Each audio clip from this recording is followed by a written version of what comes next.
சுவிசேஷம். இந்த நாளுக்குரிய தேவ வார்த்தை.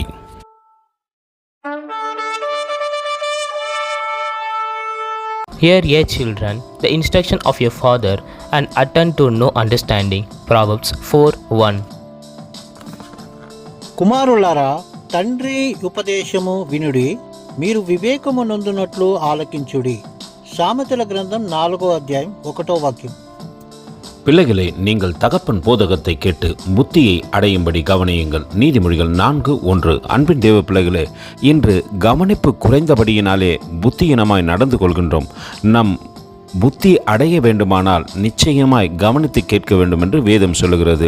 எந்த மனிதன் தேவ சமூகத்திலே வேத வார்த்தையை கவனித்து கேட்கின்றானோ அவன் புத்திமானாய் மாற்றப்படுகின்றான். அதற்கு ஆதாரமாய் அநேகரை நீங்கள் வேதத்திலே பார்க்கலாம்.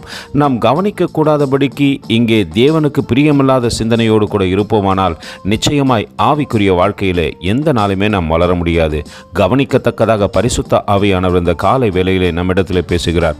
கவனித்து புத்தியை பெற்றுக்கொள்வோமா? கர்த்தர் உங்களை ஆசீர்வதிப்பாராக. ஆமென். எங்களோடு கூட இணைந்து ஊழியம் செய்ய விரும்பினால் இந்த வார்த்தைகளை மற்றவர்களுக்கும் பகிர்ந்து கொடுங்கள். இது ராஜ்யத்தின் சுவிசேஷம். Thank you for watching. God bless you.